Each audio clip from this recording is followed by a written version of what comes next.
Welcome to our new channel Dastane Bharat. आज हम आपको कहानी सुनाते हैं जिसने चौरसी चीज को एक खतरनाक खेल में बदल दिया। चाल चली गई इस चौरस पर, लेकिन जंग जीती गई मैदानों में। फिर वो जंग मोहब्बत की हो, हुकूमत की हो या फिर व्यापार की।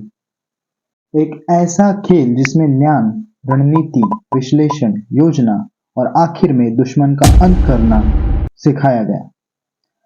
ये सुनने में वॉर जैसा जरूर लगता है, लेकिन ये वॉर नहीं है। मैदान में खेले गए ना जाने कितने वॉर पहले इस बोर्ड पर जीते गए। बौद्धिक शक्ति बढ़ाने वाला और पुराने जमाने में राजा महाराजाओं को दिशा दिखाने वाला खेल, यानी चतुरंग, जिसे अभी हम शतरंज कहते हैं। तो चलिए आज हम शतरंज की 3 छुपी कहानियां सुनते हैं, जो शायद ही किसी को मालूम हो। किस राजा ने शतरंज खेल खेलकर सामने वाले राजा को परास्त किया, या फिर क्या शतरंज भी किसी युद्ध नीति से ताल्लुकात रखता है? क्या आपको मालूम है कि चेकमेट के पीछे राज क्या है? तो ये तीनों कहानियां जानेंगे हम इस वीडियो में। तो वीडियो पूरा देखना, स्किप मत करना, वरना एक आध कहानी मिस हो जाएगी। तो चलिए कहानी शुरू करते हैं, लेकिन उससे पहले चेस का थोड़ा बैकग्राउंड और थोड़ी हिस्ट्री जान लेते हैं। शतरंज शतरंज का प्रारंभ। शतरंज की उत्पत्ति के बारे में निश्चित जानकारी तो नहीं है, लेकिन मान्यताओं के अनुसार यह भारत से उत्पन्न हुआ था। भारतीय इतिहास में शत्रु का नाम मात और स्थिति का नाम प्रमुख था। हमारी जानकारी के अनुसार शतरंज की शुरुआत भारत में शायद 1500 साल पुरानी है।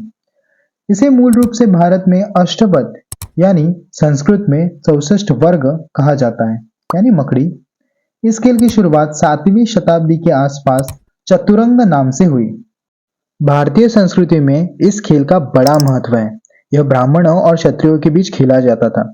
भारतीय इतिहास के अनुसार इस खेल की शुरुआत गुप्त साम्राज्य में हुई। उस साम्राज्य में राजा महाराजा अपने सैनिकों को ही हाथी, घोड़ा, पैदा और वजीर बनाकर खेला करते थे। तो चलिए अब हम इसकी पहली कहानी शुरू करते हैं, जो कि रिलेट करती है भारत के महाकाव्य महाभारत से। इस खेल की जानकारी महाभारत में भी मिलती है, जिसका नाम है चतुरंग। ये महाभारत के एक वर्णित युद्ध रचना से संबंधित है। तो वो युद्ध रचना क्या है? संस्कृत शब्द चतुरंग को अगर हम सेपरेट करें तो उसका मतलब निकलता है 4 अंग, यानी 4 भुजाएं। महाभारत के टाइम के आर्मी में 4 मजबूत पिलर्स थे। वो थे पैदल सेना, घुड़सवार सेना, हाथी सेना और रथ सेना। तो ये थे 4 मजबूत अंग उस टाइम के आर्मी के। तो इन 4 अंगों को ही लेकर चौरस पे खेला जाता था। पैदल सेना, घुड़सवार सेना, हाथी सेना और रथ सेना, जिसके वजह से इस खेल को उस समय में चतुरंग के नाम से जाना जाता था। चलिए अब हम दूसरी कहानी सुनते हैं। इस कहानी का कोई ठोस संदर्भ नहीं है, लेकिन ये कहानी भारत के सबसे बड़े महाराजों में से एक चंद्रगुप्त मौर्य से रिलेटेड है। यूनानी में शतरंज खेलने वाले राजा सेल्यूकस निकेटर के साथ चंद्रगुप्त मौर्य ने 2 राज्य, जो कि व्यापारी तौर पर बड़े समृद्ध थे, उसको हासिल करने के लिए शतरंज खेला और वो जीता, जिसके कारण वो 2 राज्य चंद्रगुप्त मौर्य को हासिल हुए। चलिए अब हमारी तीसरी और आखिरी कहानी सुनते हैं, जो कि रिलेट करती है चेकमेट इस वर्ड से। चेकमेट को अगर सेपरेट किया जाए तो चेक का मीनिंग देखो होता है, और मेट के पीछे एक इंटरेस्टिंग कहानी है। चेकमेट शब्द पारसी वाक्यांश शाह मत का एक रूपांतर है, जिसका अर्थ राजा असह्य होना है। पारसियों में शाह का इस्तेमाल सम्राट के लिए किया जाता है। जब उनका शाह मुसीबत में हो, नुकसान में हो, असहाय हो या फिर पराजित होने में हो, तो खिलाड़ी शाह की घोषणा करता है और आखिर में मात लगाता है। ये चल के आधुनिक पारसी भाषा में मत का मतलब मेट हुआ, और मेट ये शब्द आधुनिक पारसी भाषा में मूर्ख या स्तब्ध व्यक्ति के संदर्भ में इस्तेमाल किया जाता है। इसीलिए एक संभावित विकल्प ये है कि मेट की व्याख्या प्रतिक्रिया देने में असमर्थ के रूप में की जाती है।